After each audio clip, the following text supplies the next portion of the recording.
Oke, Shalom, selamat siang. Kita ketemu lagi dalam Alkitab dalam berita. Kita mau melihat dan melihat kebenaran firman Tuhan melalui berita-berita yang ada di sekitar kita. Setelah beberapa minggu ini saya tidak buat Alkitab dalam berita.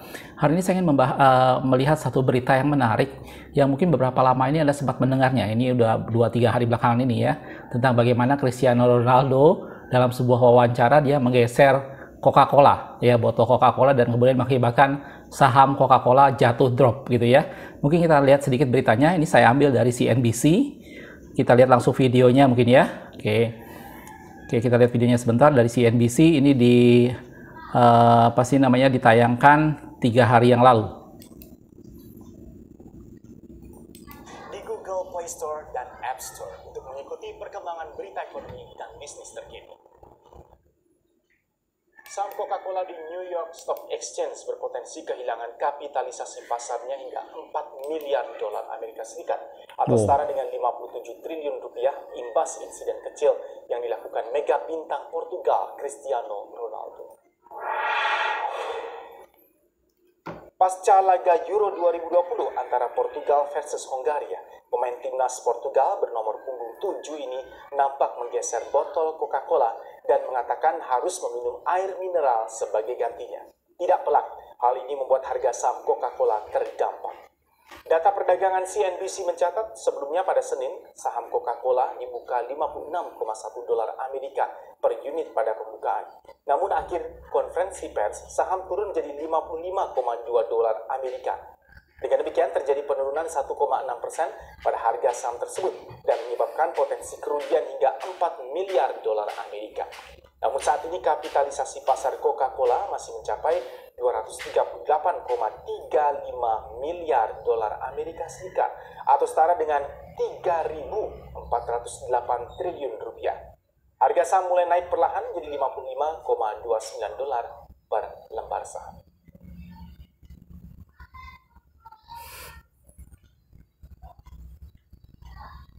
Oke, itu beritanya.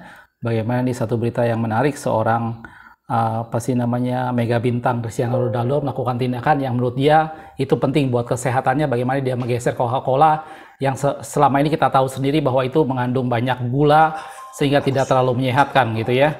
Dan akibat dari itu tadi kita udah lihat bagaimana saham Coca-Cola kemudian jatuh, dan pada saat beberapa jam Coca-Cola kehilangan sampai 4 miliar dolar atau setara dengan 57 triliun rupiah. Itu satu dampak yang besar yang dilakukan oleh seorang Cristiano Ronaldo gitu ya. Pada video ini saya tidak akan membahas mengenai Coca-Colanya itu sendiri. Saya yakin kita semua udah tahu bagaimana tingginya kadar gula di sana, tapi ya semua terserah pada selera kita masing-masing. Dan juga saya tidak akan membahas mengenai Cristiano Ronaldo. Saya yakin mungkin di antara Anda ada yang jauh lebih tahu daripada saya tentang siapa itu Cristiano Ronaldo gitu ya. Tapi dari sini kita ingin sama-sama melihat tentang dampak atau suatu akibat yang dilakukan oleh seseorang yang sangat terkenal, oleh seseorang yang menjadi mega bintang yang disorot oleh seluruh dunia. Dan tadi kita lihat bagaimana itu menjadi dampak yang sangat besar. Walaupun pada waktu itu Coca-Cola adalah sponsor resmi dari Euro 2020 tadi.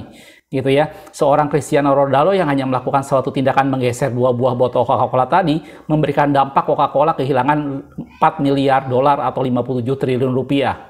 Dari sini kita bisa melihat bahwa seseorang bisa melakukan sesuatu yang membawa dampak yang sangat fatal atau membawa dampak besar pada pihak lain, gitu ya. Nah, ini yang kita lihat sama-sama. Kita akan lihat beberapa ayat dalam firman Tuhan tentang bagaimana kita semua umat Tuhan yang ditebus. Dalam firman Tuhan dikatakan kamu adalah terang dan garam dunia. Kita dipandang orang, dibilang tidak ada orang yang menaruh terang itu di bawah gantang, biar semua orang bisa melihat, ditaruh di atas gitu ya. Itu menjadi sesuatu yang memberikan dampak buat banyak orang. Dan di sini kita ingin sama-sama melihat bahwa apa yang kita lakukan, apabila kita melakukan sesuatu yang tidak benar, maka itu kan memberikan dampak banyak kepada orang lain gitu ya. Kita akan lihat satu ayat dalam firman Tuhan di dalam Ibrani. Sebentar saudaraku. Ibrani 12 ayat yang pertama dikatakan seperti ini. Karena kita mempunyai banyak saksi bagaikan awan yang mengelilingi kita. Marilah kita menanggalkan semua beban dan dosa yang begitu merintangi kita dan berlomba dengan tekun dalam perlombaan yang diwajibkan bagi kita. Di sini Paulus dalam kitab Ibrani menekankan bahwa kita mempunyai banyak saksi. Setiap kita orang-orang percaya, apalagi kita dalam posisi tertentu, kita misalnya seorang hamba Tuhan, kita misalnya seorang gembala sidang, atau kita seorang pendeta yang membawahi banyak anggota, tentunya itu menjadi sesuatu yang sangat diperhatikan. gitu. Dan kita harus selalu mengingat bahwa apa yang kita lakukan, entah itu baik atau buruk, itu membawa dampak banyak kepada orang di sekitar kita. Dan itu yang membuat kita harus berjaga-jaga. Jangan sampai kita melakukan sesuatu yang buruk yang menjadi contoh yang tidak benar buat orang-orang di sekitar kita. Gitu ya. Kalau Anda seorang ayah atau Anda orang tua, tentunya apa yang kita lakukan itu akan memberi dampak pada anak-anak kita dan istri kita atau dan keluarga kita secara keseluruhan. Gitu ya. Kalau kita seorang pimpinan gereja, kalau kita seorang hamba Tuhan, tentunya apa yang kita lakukan itu juga akan memberi dampak banyak. Apa yang kita ajarkan, apa yang kita sampaikan, itu kita harus awasi. Jangan sampai kita menyampaikan sesuatu yang membuat orang salah menanggapi firman Tuhan. Semakin tinggi posisi kita, semakin banyak orang yang memandang kita, maka apapun yang kita lakukan, itu memberikan efek yang banyak. Gitu. Dan ini yang kita harus perhatikan sama-sama. Gitu. Dalam firman Tuhan di 1 Korintus 8 ayat 9 dikatakan seperti ini. Tetapi jagalah supaya kebebasanmu jangan menjadi batu sandungan bagi mereka yang lemah. Ya saudaraku, itu bagian kita. Mari kita menjaga diri kita masing-masing untuk kita melakukan apa yang benar di hadapan Tuhan. Dan biarkan kita menjadi teladan buat orang lain, bukan menjadi batu sandungan. Ingat bahwa kita adalah terang dan garam dunia. Dibilang kalau garam itu tidak lagi bisa mengasinkan, maka apa gunanya selain dibuang dan diinjak orang? Gitu ya. Mari kita menjadi terang dan garam dunia sehingga orang bisa melihat contoh yang baik, dan ingat selalu bahwa apapun yang kita lakukan itu membawa dampak bagi orang-orang di sekitar kita, membawa dampak baik besar maupun kecil kepada orang-orang di sekitar kita. Dan biarkan orang mempermuliakan nama Tuhan melalui apa yang kita lakukan. Jelas saudaraku? Makasih sudah menonton. Kita ketemu di video berita berikutnya. Aku melihat, aku memandang, aku memperhatikan, dan meraih satu pelajaran di dalamnya. Tuhan Yesus memberkati.